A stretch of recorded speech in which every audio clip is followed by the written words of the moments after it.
नमस्कार, मैं आप सबकी काजल मंगलमुखी।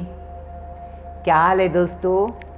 मैं आज आप सबके सामने एक ऐसे शख्सियत को मैं परिचय करवाने वाली हूँ। पंजाब के अंदर बहुत जानी मानी चेहरा है, बहुत फेमस सिंगर जशनदीप स्वीटी जी। नमस्कार। नमस्कार मैम। क्या हाल है स्वीटी जी? बहुत बढ़िया मैम, आप बताइए। ठीक है। आज आपसे मिलके हमें बहुत अच्छा लगा, क्योंकि एक्चुअली मैं आपके 2-4 सॉन्ग में गा भी चुकी हूँ और सुन भी चुकी हूँ। बहुत अच्छे सॉन्ग्स है। Thank you ma'am. हाँ जी, जो आजकल की जो यूथ जनरेशन है, आपका गाना बहुत, जैसे एग्जाम्पल कोका हो गया और उसके साथ साथ जो जन्नत हो गए जो रिसेंटली जो है, जो बहुत अच्छे सॉन्ग्स जो आप गाते हो, उसके साथ साथ आपकी जो चेहरा है जो सबसे पसंदीदा है। जो बताइए अपनी जो बचपन से लेके अभी तक का जो आपका सफ़र रहा, आपका जो संघर्ष कैसा रहा, आप हमारे दोस्त के सामने रखिए। जी ज़रूर। सबसे पहले तो मैं सभी को नमस्कार करती हूँ और thank you so much ma'am आपका कि आप मेरे पास आए और मुझे अपने पास बुलाया और मेरे साथ बात कर रहे हैं। Thank you so much. And जी हाँ, मैं बिल्कुल बताऊँगी, मेरा जो सिंगिंग है ये मेरा शौक़, मेरा जुनून, मेरा पागलपन है। अच्छा। और मैं ये बचपन से ही मैं बहुत ज़्यादा मतलब चुलबुली हूँ। और म्यूज़िक सुनते ही मेरे जो पाँव हैं मतलब थिरकनाने लगते हैं। मतलब मुझे डांस और मतलब म्यूज़िक सुना और मैं डांस करना शुरू। बस ऐसे ही स्कूल में भी मैं ऐसे ही बहुत चुलबुली थी। और मतलब मेरी मम्मा का मैं थैंक्स करती हूँ जिन्होंने हमेशा मुझे सपोर्ट किया है। और उन्होंने मतलब सोचा कि ठीक है इसका इस चीज़ में हो, मतलब उन्होंने मुझे कभी किसी चीज़ के लिए रोका नहीं। और मैं स्कूल में फंक्शंस वगैरह करती रहती थी, कॉम्पिटिशन्स वगैरह हमारे होते थे, तो उसमें सिंगिंग डांस कंपटीशन में करती थी। अच्छा जशनदीप जी, मुझे ये बताइए, आपका कोई बैकग्राउंड में, मतलब जैसे दाद के या नान के, मतलब आपके टब्बर जिसको कहते परिवार कहते हैं, उसमें भी कोई सिंगर है, कोई आर्टिस्ट है? नहीं, कोई नहीं है। अच्छा, इंक्लूडिंग ये गॉड गिफ्ट है आपके लिए? ये बिल्कुल गॉड गिफ्ट है। हाँ। कोई भी नहीं है, बट हाँ पापा को मतलब उन्हें भी म्यूजिक का था शौक। वो तबला हारमोनियम बहुत अच्छा प्ले करते हैं। बट वो जैसे शब्द कीर्तन जी, वो इनमें ज़्यादा इंटरेस्ट रखते थे। बट पंजाबी ये फोक सिंगिंग का ये किसी मतलब आज तक स्टेज पे कोई नहीं है। नहीं, मैं आपको जशनदीप कहूँ या और स्वीटी कहूँ? एक्चुअली जो मेरा नेम है, पासपोर्ट नेम है, जो मेरा आईडी नेम है, वो जशनदीप कौर है। अच्छा। और जो स्वीटी है ये मेरा निक नेम है। बट स्टेज पे और लाइव में ज़्यादातर मेरे जितने भी सॉन्ग्स आते हैं जशनदीप कौर के नाम पे आते हैं। बट जो भी लाइव में मुझे इंट्रोड्यूस कराते हैं या मतलब अनाउंस करते हैं तो वो मेरा निक नेम ज़रूर लगाते हैं साथ में। अच्छा, मतलब सबसे ज़्यादा जो आपके ऑडियंस है, जो आपके फैंस हैं, वो सब निक नेम स्वीटी जी बोलते हैं। स्वीटी से जानते हैं। वाओ ग्रेट, आप है भी स्वीट हो। Thank you. ये दोनों नाम मेरी मम्मा ने ही रखे हैं। अच्छा, बहुत अच्छा है। अच्छा, उसके साथ में एक बात और पूछना चाहती हूँ, आपका जो ये सिंगिंग लाइन, मतलब जैसे ये शुरुआत कहाँ से हुआ था और कौन सी सॉन्ग से हुआ था और कौन सी उम्र, मतलब कौन सी ईयर था और कौन सा आपका उम्र था, मतलब एज क्या था जब भी तुमने अपने सिंगिंग लाइन अपनाए थे, और कौन से सॉन्ग थे वो?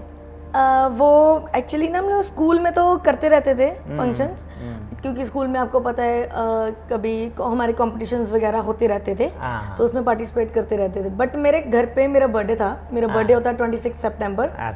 तो मेरा बर्थडे था और उस टाइम मतलब घर में बहुत ज़्यादा सिंगर सवार रखे थे। मतलब माहौल बहुत ही ज़्यादा मतलब शायराना, मतलब बहुत मस्त माहौल हो रखा था। और उस टाइम मैं ज़्यादा से ज़्यादा मैं होंगी 9 या 10 साल की। और उस टाइम फिर मतलब सब गा रहे थे तो मैं नीचे वैसे ही डांस कर रही थी, तो अचानक से ना मैं गई, वहाँ पे एक लड़का था, वो कीबोर्ड प्ले कर रहा था, तो मैं उसको जानती थी। तो मैंने, जो पहले सिंगिंग कर रहे थे, मैंने उनको बोला मुझे गाना है। तो वो कहते कि हाँ ठीक है ठीक है ठीक है। तो वो अपने गाने में मस्त थे। फिर उसके बाद मैं वो लड़के के पास गई, मैं कहा सुनो मुझे गाना है। तो उसने बोला तुम कौन सा गाना गाओगी?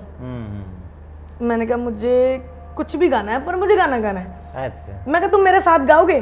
तो उसने बोला कि मैं तुम्हारे साथ गाऊंगा, तुम गाना कौन सा गाने वाली हो? तो मैंने बोला मुझे पहला ललकारा आता है। अच्छा। अमर सिंह चमकीला। हाँ चमकीला जी बहुत फेमस था जी, उनकी सॉन्ग। अमरजोत उनकी वाइफ थी। हाँ जी, बहुत अच्छी नाम जोड़ी थी। तो मैंने बोला मुझे वो गाना आता है। तो उसने बोला तुम्हें आता है? मैंने बोला हाँ मुझे आता है, तुम मेरे साथ गाओ। तो उसने बोला चलो ठीक है मैं तुम्हारे साथ गाता हूँ। फिर उसके बाद उसने मैंने वो फर्स्ट जो स्टेज थी वो मेरे घर की, मेरे बर्थडे पे थी। अच्छा। और मैंने वहीं पे सबसे पहले गाया था पहले ललकारा मैडम। अच्छा। तो आप बताइए, थोड़ा सा गाइए एक बार और। नहीं, मैं वो गाने से पहले आपको एक और बात बताना चाहती हूँ कि मैंने सारी परफॉर्मेंस करी। वो शायद अगर वीडियो मिली तो मैं आपको जरूर दिखाऊंगी। मेरी फैमिली आ रखी थी पूरे, मेरी मासी जी, मेरी पूरी फैमिली आ रखी थी। तो सब बड़े खुश हुए, सबने बहुत पैसे वो गिरे कि हमारा बच्चा गा रहा है ना, मुझे बड़ा अप्रिशिएट किया। तो मम्मा नीचे थे, मम्मी को बुलाकर लेकर आए कि कहते जल्दी जल्दी आओ, देखो सीटू मतलब मेरा निकनेम सीटू घर में बोलते हैं कि देखो देखो सीटू गा रही है, सीटू गा रही है। तो मेरे को जब सबने पैसे दिए ना, तो जो तो उड़ा रहे थे वो तो हवा इतनी ज्यादा चल रही थी कि सब उड़ गए। तो मैंने ना सबके ऐसे करके पकड़े, जीन्स टॉप पहन रखा था और मैंने सारे पैसे अपने जेब में डाल दिए। Great great. तब से मुझे क्योंकि मेरे जो भी गिफ्ट थे ये थे और सब मम्मा ले जाते थे। बात है। और वो टाइम पे मिलते थे। तो मैंने बोला यार मेरे को चॉकलेट ले, इसके लिए कुछ तो चाहिए था। वो मैंने पैसे अपने पास छुपा लिए और वो वीडियो में मम्मी ने देख लिया कि तूने सारे पैसे जेब में रखे। सो ये मेरा फर्स्ट सॉन्ग था। सही बात। और सबने बहुत प्यार दिया था। उसके बाद मम्मा ने बोला कि ठीक है सिखाओ। अच्छा मुझे ये बताइए जशनदीप जी, आपका चाइल्डहुड जो आपके अपने बचपन अभी आपके चेहरे पे उठ के दिखा, जब भी तुमने बोले कि वो सब सारे पैसे बटोर के मैं अपनी जीन्स के अंदर डालने लगे तो सब याद आए ना। वाकई में वही एक अच्छे स्वीट मोमेंट्स होता है जो हर इंसान के जीवन में, जो एक बचपना एक ऐसी होती है जो उसकी आने वाले समय में उसकी कामयाबी के लिए एक स्टेप बाय स्टेप एक सीढ़ी बनता जाती है वाकई में। अच्छा उसके बाद जो आपने जो लाइफ में, हाँ तो और कहाँ तक आपने पढ़ाई की, अपने एजुकेशन कहाँ तक पाए? बस मैंने ज़िंदगी में सब कुछ किया है और स्टडी ही नहीं करी है। अच्छा कोई बात नहीं, इसमें क्या है, मतलब एक्चुअली मेरी स्टडी से ना बनी नहीं, मेरी ज़्यादातर म्यूजिक से बनी। अच्छा मेरी स्टडी से बनी ही नहीं। ऐसे क्या क्वालिफिकेशन आपका? मैंने वैसे +2 कर रखी है। बहुत है, +2 भी बहुत है। हाँ। इसमें क्या है, आखिर आपको एक बात बताऊं, बहुत सारे इतनी जो बड़े बड़े जो सेलिब्रिटीज हैं, जो अगर उनका अगर बैकग्राउंड अगर जांच के देखेंगे ना, हमने सर्च करके देखेंगे ना, उनकी जो एजुकेटेड है, जो क्वालिफिकेशन जो है वो आपसे भी बहुत कम ही निकलेंगे।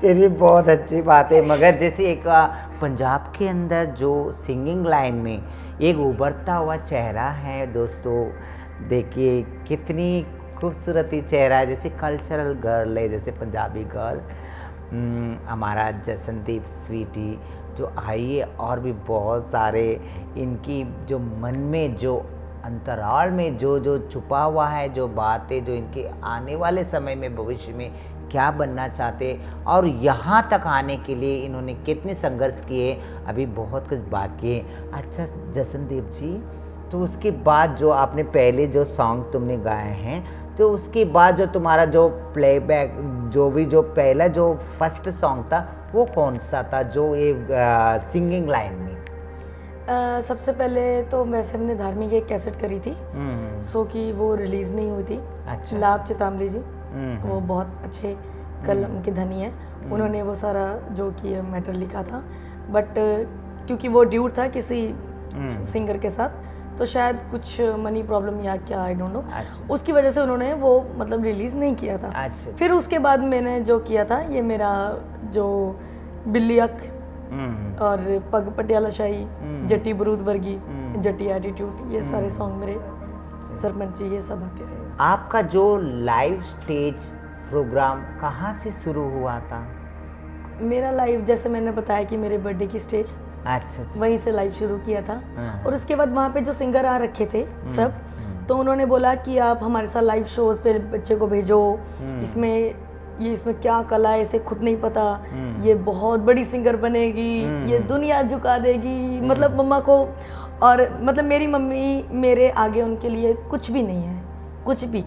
जिसने जो कह दिया कि ये इसके लिए ये सही है, तो उन्होंने कहना ठीक है यही सही है, हम यही करेंगे।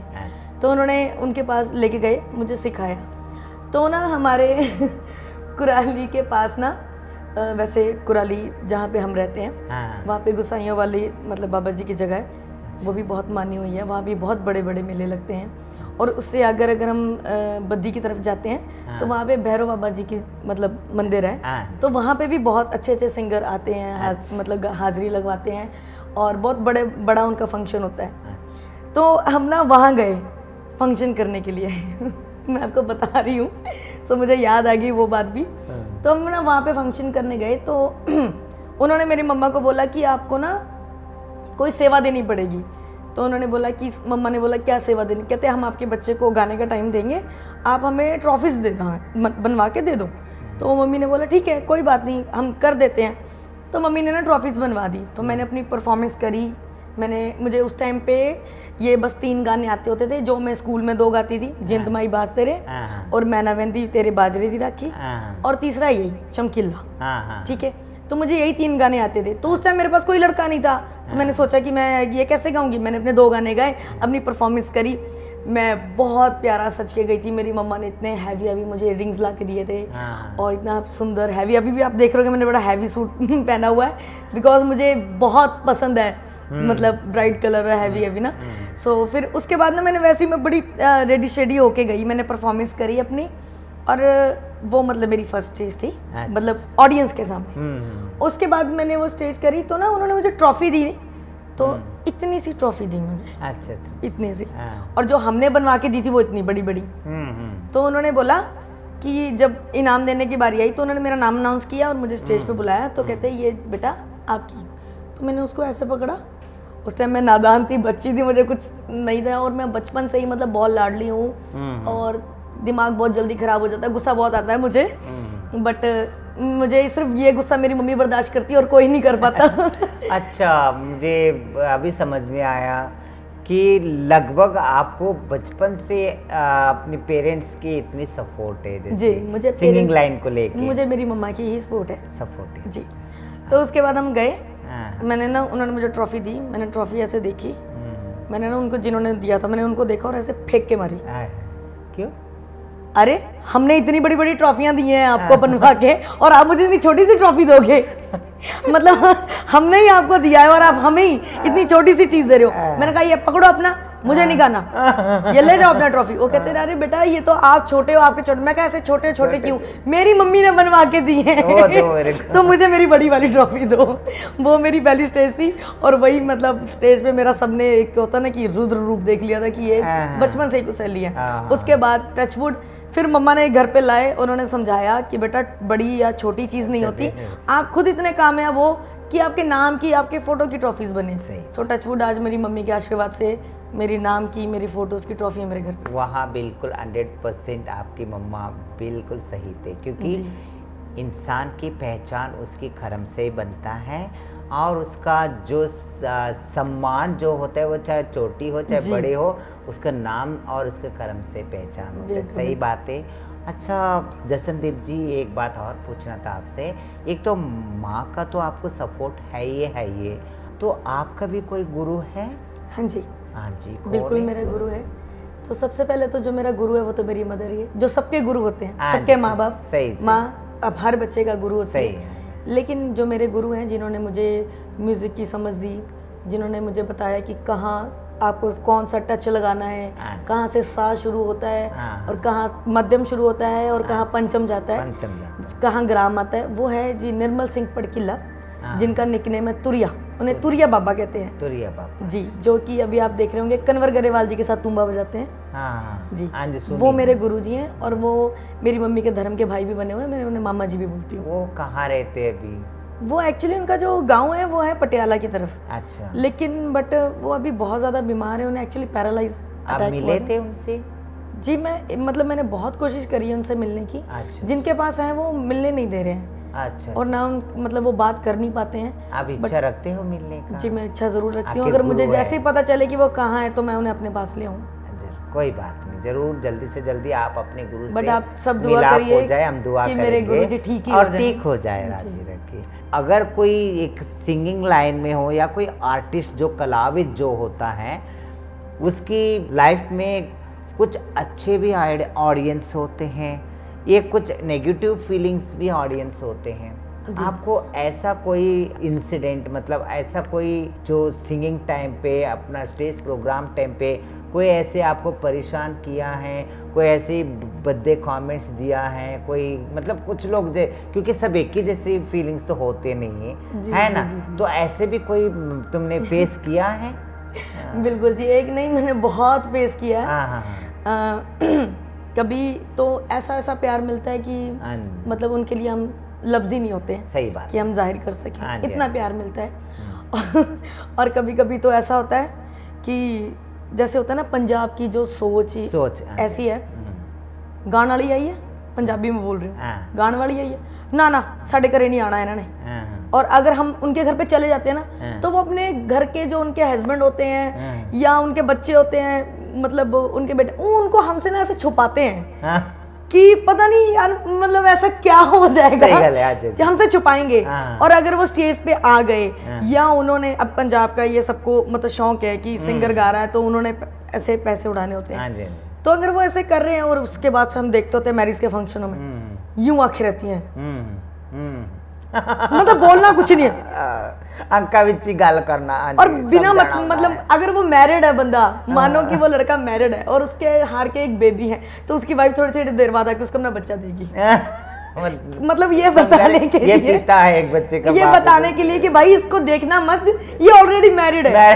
अरे यार मैं ये सोच के हैरान हो जाती हूँ कि हमारी भी कोई लाइफ होती है। हम जो हैं, हम एक आर्टिस्ट हैं, आपका जो भी फैमिली मैटर है आप उसको रखो, हम आपको एंजॉय करवाने आए हैं, हम एक आर्टिस्ट हैं, हमें सिर्फ अपना आर्ट आपके सामने रखना है, उसके बाद हमें कोई मतलब नहीं है, हम अपने घर। सही बात है, बिल्कुल सही बात है, मैं सहमत हूँ आपकी बात पे जसनदीप। एक्चुअली ये वाले जो बात आप कह रहे हैं ना, जो बहुत जो स्टेट और भी बहुत सारे ऐसे स्टेट है, चाहे आप एग्जांपल जैसे यूपी ले लो या बिहार ले लो, वहाँ सब जो स्टेज प्रोग्राम जो करते हैं वो अलग, कुछ लोग अच्छे भी हैं, ये नहीं कि जैसे हरियाणा में ले लो अच्छे प्रोग्राम भी करने वाले होते। एग्जाम्पल देखो, अच्छे में अगर देखा गया तो सपना चौधरी की कितनी नाम है देखिए। तो फिर इस तरीके से मतलब हमें ये नेगेटिविटीज जो है ना, ये भी कई बार फेस करनी पड़ती है। और कई बार जो स्टेज होती है कि एक होता है कि माहौल होता है स्टेज पे आने का, तो कुछ माहौल होता है, कभी कभी स्टेज तो हमारी हो जाती है, तो कभी कभी हमें उसको अपना बनाना पड़ता है। कभी कभी ऐसा होता है कि ऑडियंस थोड़ा बहुत ही प्यार देती है, क्योंकि ये चलता रहता है स्टेप बाय स्टेप ना। अच्छा। अभी सब जो कि हैं दरगाहों के जो मेले होते हैं, सूफियाना की तरफ दुनिया बहुत जा रही है, वो अच्छा लगता है देख के। लेकिन उसमें भी कुछ लोग ये कहते हैं कि यार ये मतलब ऐसा वैसा, जो कि सूफी जो महफिलें होती हैं उनमें ज़रूर अड्डी बजती थी। हाँ जी। या जब तक वहाँ पे अड्डी नहीं बजती थी, जब तक वहाँ पे डांस नहीं होता था, तब तक वो महफिल कबूल नहीं की जाती थी। और बुल्ले शाह सबको पता है, उन्होंने भी नाच के गा के अपने यार को मनाया, अपने गुरु को मनाया था। जो ये नाचना और गाना है ये कोई गलत नहीं है। इसके लिए मतलब ये एक बंदगी है, अगर आप इसको दिल से करो तो। अच्छा जसनदीप जी, मैं एक सवाल और पूछना चाहती हूँ। आप ये जो सिंगिंग के साथ साथ आप एक डांसर भी हैं, डांस भी करते हो बहुत अच्छी तरह, जो आप किसी को इंस्पायर मानते हो? जी बिल्कुल, अपने आप को इंस्पायर हो चुके हैं उनके? मैं वैसे जितने भी आर्टिस्ट हैं इस दुनिया में, मैं सबकी रिस्पेक्ट करती हूँ। और मैं सबको ही कहती हूँ कि इन सब में अगर कुछ है तो ये मार्केट में है, तो ये ऑडियंस की नज़रों में है, तो ये न किसी के फेवरेट है, क्वालिटी जी। तो फिर इसलिए बट अगर देखा जाए तो मैं खुद से इंस्पायर होती हूँ। ठीक है, अच्छी बात है। मुझे ये बताइए जसनदीप जी, आने वाले समय पे, आने वाले टाइम में आपका बहुत सारा जो और भी जो सपना है, लाइव स्टेज प्रोग्राम क्या क्या है और कौन सी कैसेट रिलीज़ होने वाली है? अभी तो हमारे जो लेटेस्ट सॉन्ग्स रिलीज़ हुए थे, ट्राला, नखरा, कोका और जन्नत जो रिलीज़ हुए, उससे पहले मेरे बहुत सॉन्ग आ रखे हैं, अपना धार्मिक भी आ रखे हैं और मतलब सभ्याचार भी आ रखे हैं। सरपंची सॉन्ग मेरा बहुत ज़्यादा सुपर डुपर हिट गया था वो, तो वो भी आ रखे हैं। मतलब सारे सॉन्ग्स को ऑडियंस प्यार देती है। सो अभी मैंने आज तक सैड नहीं किया था, अभी एक सैड सॉन्ग रिलीज़ हो रहा है। सो उसके बाद एक कुछ नया करेंगे जो कि ब्लास्ट होने वाला है, बहुत बड़ा। आप कोई ऐसे सॉन्ग सुनाइएगा जो आपने बता रहे थे, जो या सैड सैंग हो या कोई अच्छे? नहीं, सैड नहीं। चलो सैड नहीं तो कोई अच्छा सॉन्ग सुना दीजिएगा। आपने बता रहे थे कोका सॉन्ग है और उसके साथ साथ ट्राला है, और ट्राला के साथ साथ जो रिसेंटली जो जन्नत जो आया हुआ है उसमें कई एक सॉन्ग सुना दीजिएगा। ट्राला मेरा फेवरेट है। अच्छा, तो मैं ट्राला सॉन्ग्स आपको जरूर सुनाऊंगी। सुनाइए। और मैं अपना जो मैंने फर्स्ट टाइम गाना गाया था वो भी सुनाइएगा। वो भी हमारा सुनाना बाकी है। सो पहले मैं चमकीला जी गाऊंगी, उसके बाद मैं अपना। Okay okay.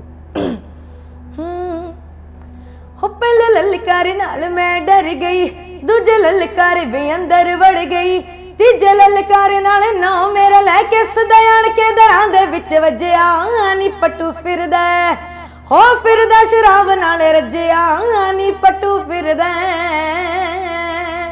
सो ये मेरा सॉन्ग था जो मैंने पहली बार स्टेज पे गाया था।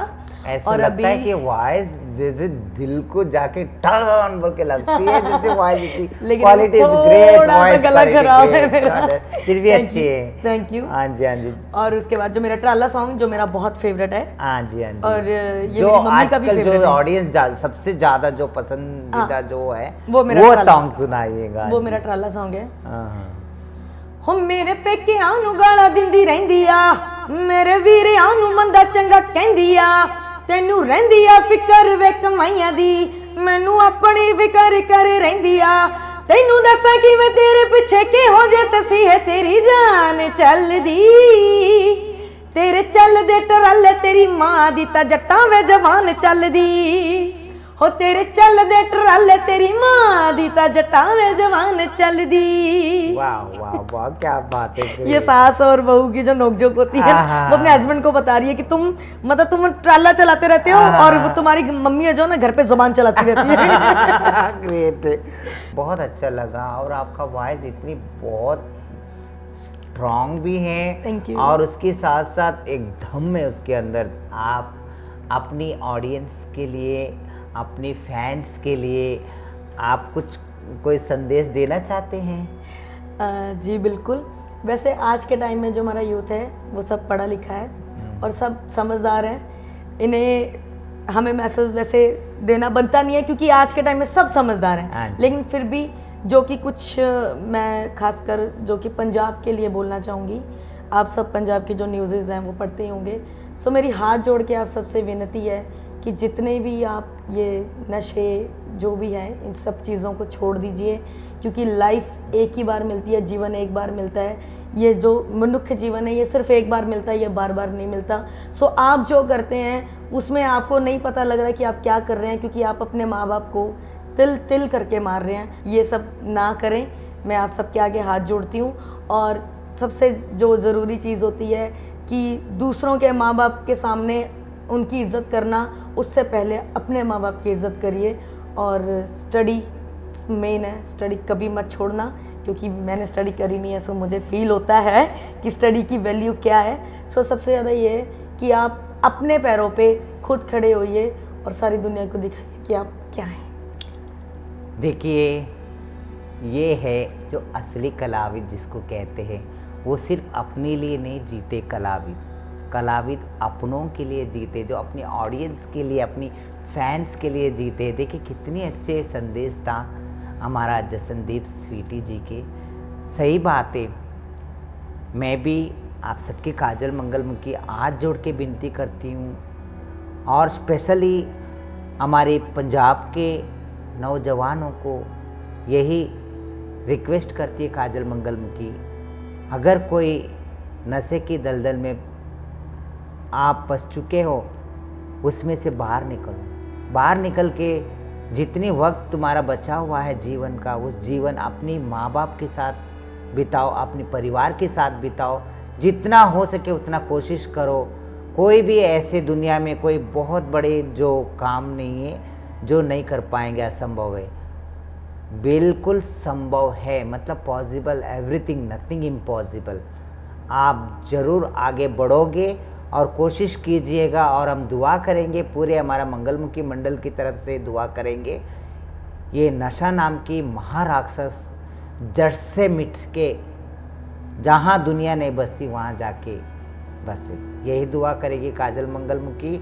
और उसके साथ साथ मैं पूरे अपनी मंगलमुखी मंडल, पूरे मंगलमुखी समुदाय की तरफ से हमारा जसनदीप स्वीटी जी को अरदास करेंगे और ब्लेसिंग्स करेंगे। ये जहाँ तक जाएंगे, कामयाबी की सीढ़ी जहाँ तक पहुँचेगी वहाँ तक बेहिचक और कोई भी आड़ी अड्डी ना आवे इसकी रास्ते में, इसकी कामयाबी की जो रास्ता है आराम से जाए और वहाँ तक पहुँचे, और जय जयकार हो इसके हर कदम कदम जसनदीप स्वीटी जी के। यही दुआ है पूरे हमारे मंगलमुखी मंडल की तरफ से, मंगलमुखी समुदाय की तरफ से। और मैं आप सबकी काजल मंगलमुखी, नमस्कार।